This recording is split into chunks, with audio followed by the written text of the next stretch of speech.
지금은 제 곁에 계시지 않지만 여전히 저희 집 어디에선가 앉아 계시는 것 같아요. 저를 많이 챙겨주시는 남편을 만난 것도 복이지만 저에게 살갑게 대해주신 시아버지를 만난 것 또한 저에게는 복인 것 같아요. 오늘 저는 이곳에 저에게 복처럼 다가온 두 남자와의 이야기를 써보려 해요. 저는 제가 살고 있던 곳을 떠나 다른 지역으로 일을 하러 가게 되었어요.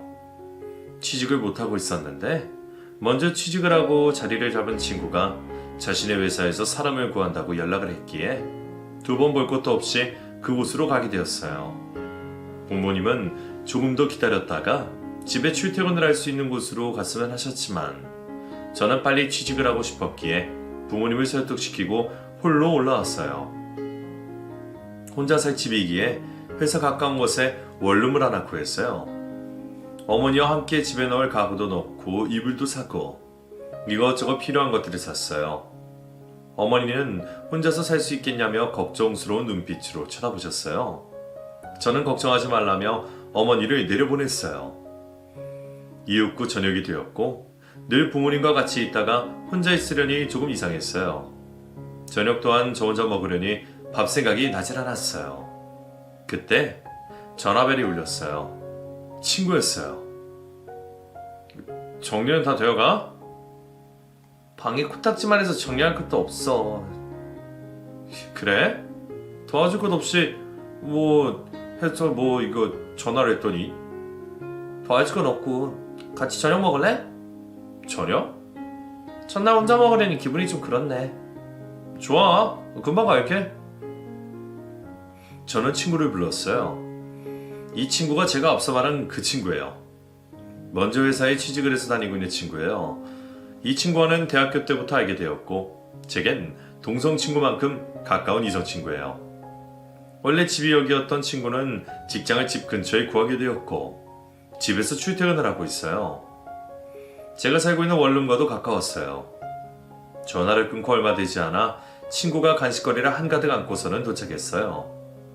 친구와 뭘 먹을까 하다가 어머니가 갖고 오신 반찬들을 양푼 위에 넣고 고추장에 비볐어요. 달걀 없어? 냉장고에 있어. 오케이, 내가 달걀 후라이 할게. 비벼 먹을 거니까 반숙 알지? 내가 다 알아서 합니다. 네네. 친구는 냉장고에서 달걀을 꺼내 후라이를 만들었고 제가 비벼놓은 양푼이 밥 위에다 얹었어요. 그리고 참기름도 두어 번 돌렸어요. 반숙인 달걀 노른자를 터뜨려 밥과 비비고는 저희는 양푼이 채로 먹었어요. 역시 둘이서 먹는 것이 더 맛있었어요. 배불리 먹고 난 다음에 TV를 보며 쉬고 있다가 친구는 집으로 들어갔어요. 친구가 가고 난 후 저는 잠자리에 들었어요. 내일부터 새로운 곳에서 시작한다는 설렘에 잠이 오지 않았어요. 눈을 감고 애를 써봤지만 여전히 잠은 오지 않았어요. 그렇게 약만 계속해서 세다가 어느 순간 잠이 들었어요. 아침 일찍 일어난 저는 출근할 준비를 하고 일찍 나섰어요. 혹시나 첫날부터 지각을 하면 안 되니까요. 회사에 도착한 저는 잠시 기다렸다가 자리를 안내받았고 여러 사람들과 인사를 나누었어요. 조금 긴장이 되었지만 친구가 있었기에 더 빨리 적응할 수 있었고 사람들과도 더 빨리 친해질 수 있었어요. 회사는 생각했던 것보다 더 좋았어요. 특히나 또래 동료들이 많다 보니 회사 생활하는 것이 더 즐거웠어요. 점심시간에 같이 밥을 먹으며 수다를 떨고 또 퇴근 후에는 맥주도 한 잔씩 하면서 스트레스를 풀었어요. 그렇게 이 회사에 들어온 지 1년이란 시간이 흘렀고 저는 친구에게 1년 기념으로 한턱 내기로 했어요. 퇴근하고 나서 자주 가던 호프집으로 갔어요. 그리고는 즐겨 먹는 안주에 시원한 맥주를 2잔 시켰어요. 축하해, 벌써 1년이라니. 그러게, 시간 정말 빠르다. 내가 이렇게 오래 다닐 거라고 생각도 못했는데. 뭐야, 겨우 1년 다녀놓고선? 그렇지. 고마워. 네 덕에 내가 요즘 자식 노릇하고 산다. 그게 무슨 내 덕이냐? 네가 잘하는 거지. 그래도 너 아니었으면 아마 아직도 방구석에 누워있었을지도 몰라. 아마도? 뭐야? 한잔해. 저와 친구는 맥주잔에 부딪히고서는 벌컥벌컥 맥주를 마셨어요. 살얼음이 낀 맥주는 엄청 시원하고 맛있었어요. 재밌는 대화를 나누며 간단하게 술을 마신 저희는 내일을 위해 자리에서 일어났고 친구가 저희 집까지 데려다 주었어요. 집 앞에 도착하자 친구는 먼저 들어가려고 그랬고 저는 친구에게 인사를 하고서는 집으로 향했어요. 문을 열려고 도어락을 봤는데 이상한 느낌이 들었어요. 분명히 도어락 뚜껑이 내려져 있어야 하는데 올려져 있었어요. 저는 제가 어젯밤에 내리지 않았나 싶었고 찝찝한 마음은 들었지만 비밀번호를 누르고 현관문을 열었어요. 그때 안에서 시꺼먼 무언가가 저를 밀치고 도망을 갔어요. 너무 놀란 저는 바닥에 앉으며 고함을 질렀어요. 그 소리에 사람들이 웅성거리며 밖으로 나왔고 건물 밖에 있던 친구가 다급하게 올라왔어요. 무슨 일이야? 괜찮아? 방금 집에서 무언가가 뛰쳐나갔어. 뭐? 나 너무 무서워. 경찰에 먼저 신고부터 하자. 친구는 저를 안아주며 경찰에 신고를 했고 바로 경찰이 왔어요. 경찰이 오기 전까지 불도 못 켜고 있다가 경찰이 오면서 집안에 불을 켰고 집안으로 아수라장이 되어 있었어요. 서랍이란 서랍은 다 열려져 있었고 온 바닥이 어지럽혀 있었죠. 제 눈으로 집안을 보고 있으니 심장이 더 벌렁벌렁 거렸어요. 조사를 마친 경찰은 돌아갔고 이웃에 살고 있던 사람들도 자신의 집으로 들어갔어요.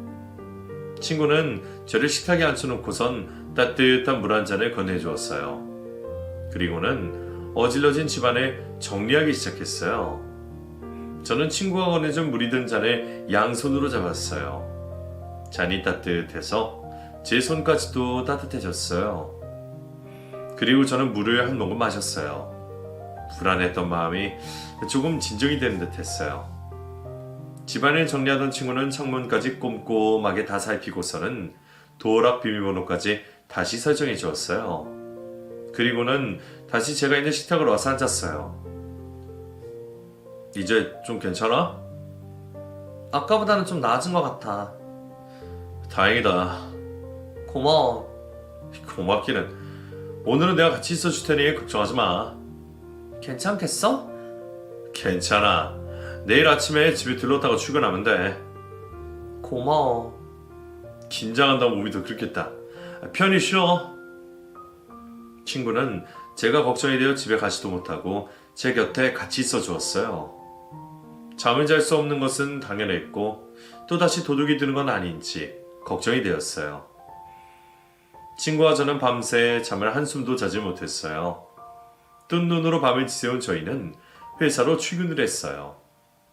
도둑 때문에 깜짝 놀라기도 하고 밤새 긴장을 하며 한숨도 못 자서 그런지 제 몸 상태는 말이 아니었어요.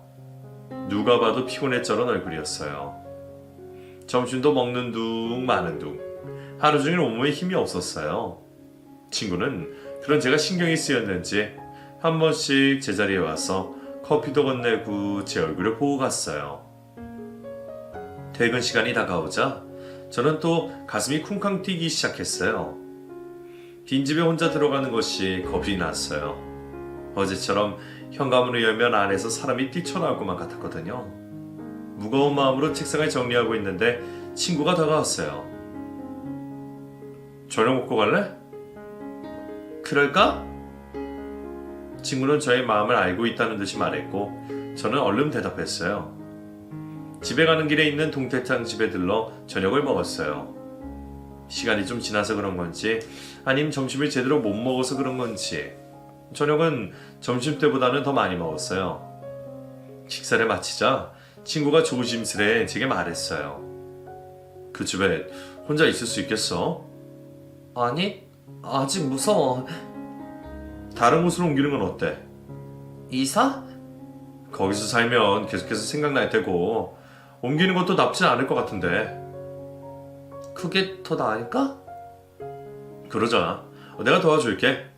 그리고 이사 갈 동안은 우리 집에서 같이 지내자. 너희 집? 그래. 그래도 그건 좀 아닌 것 같은데. 아버지도 이상하게 생각하실 테고. 그건 걱정 마. 어제 말씀드렸더니 괜찮다 하셨어. 정말? 그래. 너만 결정하면 돼. 그럼 이사 가기 전까지만 치즈 좀 치자. 그래. 그만 일어나자. 집에 돌아온 저는 친구 집에 가져갈 짐을 챙겼고 그날부터 저는 친구의 집에서 살았어요. 남자 둘이 있는 집에 여자가 가서 산다는 것이 남들이 보기엔 어떨지 몰랐지만 저는 괜찮았어요. 워낙 동성 친구처럼 지낸 오래된 친구였고 친구의 아버지도 많이 배웠기에 별다른 것이 없었거든요. 특히나 아버지는 연세도 많으셔서 저에게는 할아버지 같은 느낌이었어요. 언제나 저를 볼 때면 인자하게 웃으셨거든요. 그곳에 살면서 저는 집안일도 같이 하고 아침 식사 당번을 자처했어요. 생활비는 받질 않으시니 그런 거라도 하는 것이 마음이 편했거든요. 제 덕에 아버지는 아침을 든든하게 먹고 갈 수 있다고 좋아하셨어요. 친구 집에서 살면서 제가 이사 갈 것도 알아봤어요. 친구는 저와 함께 다니며 꼼꼼하게 모든 것을 살폈고 계약을 하고 이사가 마무리될 때까지 모든 것을 챙겨주었어요. 친구가 있었기에 이 모든 것이 가능했어요. 저를 위해서 물심양면으로 도와주는 친구를 보면서 고맙기도 했고 우정이 아닌 또 다른 감정을 느끼기도 했어요. 예전에는 아무렇지 않았던 그 친구의 행동에 괜히 두근대기도 했어요. 그렇게 친구에게서 우정 아닌 또 다른 감정을 느끼며 친구의 집에서 한 달가량을 보낸 저는 드디어 새로운 보금자리로 이사를 하게 되었죠. 친구의 집에서 나가기 전날 그 고마움에 맛있는 저녁을 대접했어요. 그동안 감사했어요. 내가 더 좋았지. 아침 네 덕에 든든하게 먹고 네가 있는 동안 집이 더 밝아져서 좋았어. 집에 들어가더라도 자주 놀러 올 거지? 그럼요, 당연하죠. 저는 서운한 감정이 들었어요. 한 달이라는 시간 동안 정이란 것이 더 많이 챙긴 것인지 그동안 웃고 지냈던 장면들이 떠올라 눈시울이 붉어졌어요. 너 우니? 불기는 아니거든. 눈가가 축축한데? 뭐래, 아니라니까. 뭐야 얼굴까지 빨개져서는. 너 자꾸 놀릴래? 친구는 제 눈을 보더니 하하 웃었어요. 마지막으로 자는 그날 밤 잠을 이룰 수가 없었어요.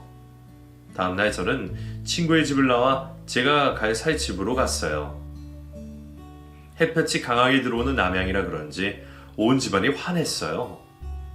친구가 꼼꼼하게 살펴봐준 집이라 그런지 더 안전하다는 느낌이 들었어요.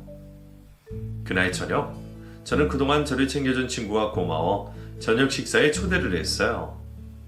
친구가 좋아하는 음식들을 준비해놓고선 괜히 거울을 들여다봤어요. 늘 보던 친구인데 왜 이렇게 신경이 쓰이는지는 모르겠어요. 머리카락을 풀었다가 묶었다가를 반복하고 있을 때 친구가 왔어요. 친구는 집들이 선물이라며 커다란 곰인형을 선물로 주었어요. 밤에 무서우면 자신이라고 생각하고 안고 있으라고 말하면서요. 그 말에 제 심장이 또 쿵쾅 뛰었어요. 괜히 얼굴이 발그레해지는 것 같았어요. 뭐래, 이런 거 말고 먹을 것이나 사오지. 저는 마음에도 없는 말을 하며 곰인형을 침대 위에다가 던졌어요. 친구와 저녁을 먹으면서도 계속되는 긴장에 물을 계속해서 마셨어요. 뭐 속 타는 일이라도 있었어? 어? 왜? 아니? 오늘따라 왜 그래? 평소도 덥지 않게. 내가 뭐 어때서? 불편해 보여. 아니야, 아주 편하네. 친구에게 제 속마음이 들킬까봐 조마조마했어요. 지금 제가 느끼고 있는 이 감정 때문에 지금껏 쌓아온 이 친구와의 우정이 깨지는 것은 아닐까 걱정이 되었거든요. 저는 친구다 마음속으로 몇 번씩이나 되뇌었어요. 그리곤 그동안 고마웠다는 인사를 건넸어요. 그것뿐이야? 뭐? 하고 싶은 말이. 이게 단데? 거짓말. 뭐? 친구의 말에 진정되었던 가슴이 또 요동을 치고 있었어요. 그거 말고 또 뭐가 있나? 넌 날 친구로 생각하는 거 맞지? 그럼 친구지. 영원한 베프. 난 아닌데. 뭐? 너랑 더 이상 친구는 못하겠다. 왜? 내가 무슨 실수라도 한 거야? 아니, 내 마음이 변했어. 네가 어찌 생각할지 모르겠지만 계속 이렇게 숨기고 있는 것보단 솔직하게 말하는 것이 낫다고 결정했어. 나 너 친구로 좋아하는 게 아니라 이성으로 좋아하는 것 같아. 친구의 고백에 저는 깜짝 놀랐어요. 친구도 저와 같은 마음을 가지고 있을 거라고는 상상도 못했거든요. 친구의 말을 듣던 저는 갑자기 딸꾹질이 나왔고 물을 계속해서 마셨어요. 친구는 제 마음이 어떤지 모르겠지만 자신의 마음을 표현하고 나니 속은 편안하다고 말했어요. 친구의 용기에 저도 친구가 아닌 이성으로 좋아하고 있다고 고백을 했고 그 이후로 저희는 연인이 되었고 결혼을 하게 되었어요. 어찌 보면 그때 저희 집에 들었던 그 도둑이 아이러니하게도 저희를 연결시켜준 것 같아요. 서로의 감정이 그 이후로 변화되기 시작했으니까요. 친구는 이제 남편이 되었고 친구의 아버지는 시아버지가 되었어요. 결혼을 한 후 저는 남편의 집에 들어와 살았어요. 연세가 많으신 시아버지가 혼자 사시게 되는 것도 마음에 걸렸어요. 그래서 제가 먼저 들어와 살겠다고 말했어요. 다시 이 집에 들어온 걸 축하한다. 감사해요. 서로 이해가며 잘 살아보자꾸나. 네. 시아버지는 저에게 무척 살갑게 대해주셨어요. 맛있는 것이 있으면 남편보다 저에게 더 챙겨주셨고 일을 하며 집안일을 하는 것이 힘들다며 제가 퇴근해서 집에 오기 전까지 집안일도 다 해놓으셔서 제가 할 일이 거의 없었어요. 그리고 워낙 남편과 두 분이서 살아온 세월이 길다 보니 반찬도 저보다 훨씬 더 잘 만드셨어요. 집에서 김장까지 하실 정도였죠. 저를 아껴주시는 두 부자 덕분에 저는 혼자 살 때보다 훨씬 더 편안하게 결혼 생활을 할 수 있었어요. 결혼을 한 지 1년이 지난 어느 날 회사에서 일을 하고 있는데 남편이 다급하게 집에 가봐야겠다며 회사를 나갔어요. 저는 걱정이 되었어요. 이런 적이 한 번도 없었기에 시아버지에게 무슨 일이 생긴 것은 아닌가 걱정이 되었어요. 일이 손에 잡히지도 않았어요. 남편 연락만 오매불만 기다렸죠. 한참이 지난 후에 남편의 전화를 받았어요. 시아버지와 함께 병원에 있다고 했어요. 저는 급히 일을 마무리하고는 병원으로 달려갔어요. 이게 무슨 일이야? 아버지가 앞이 안 보이신데 뭐? 검사하고 결과 기다리는 중이야. 갑자기 왜 그러시는 거지? 지금까지 아무렇지도 않으셨잖아. 그러게 말이야. 마른 아들의 날벼락도 아니고. 당신도 많이 놀랬겠다. 조금. 당신도 놀랬지. 난 똑같지 뭐. 별일 없어야 할 텐데. 별일이야 있겠어. 너무 걱정하지 마. 이윽고 검사 결과가 나왔고 시아버지는 평소 당뇨가 있으셨는데 당뇨 합병증으로 시력에 문제가 생겼다고 했어요. 양쪽 눈 다 안 좋은 상태인데 오른쪽 눈 상태가 더 안 좋다고 말했어요. 원래 당뇨가 있으신 분들은 검사를 주기적으로 하시는데 그동안 아무것도 몰랐냐고 그러셨죠. 시아버지는 시력이 나빠지는 것을 느끼면서도 이러다 말겠지 하고 저에게 말씀을 하지 않으셨다가 병을 더 키우시게 되었어요. 양쪽 눈을 동시에 하기엔 불편함도 있고 해서 우선 한쪽부터 수술하기로 했고 그 이후에 또 다른 눈을 하고 경과를 지켜보기로 했어요. 다른 것도 아니고 눈이 불편하니 시아버지께서는 많이 불안해하셨어요. 수술 날짜를 잡고 집에 있는 동안 혹시 몰라 저는 휴가를 냈고 시아버지의 곁을 지켰어요. 그리고 수술 전날 다시 입원을 해 그 다음날 시아버지는 수술실에 들어갔어요. 몇 시간이 흐른 후 시아버지는 나오셨어요. 전신만 치료하는 것이 아니라 눈만 하기에 시아버지는 더욱 힘들어하셨어요. 옆에서 하는 말들이 다 들리니 더 그러신 것 같았어요. 한쪽이 가려져 있기에 시아버지는 저를 의지할 수밖에 없었고 그것이 이미 쓰였는지 다른 쪽 눈을 할 때에는 저 대신 남편이 있기를 바라셨어요. 그래서 다른 쪽 눈을 수술할 때에는 남편이 휴가를 내어 시아버지를 보살펴드렸어요.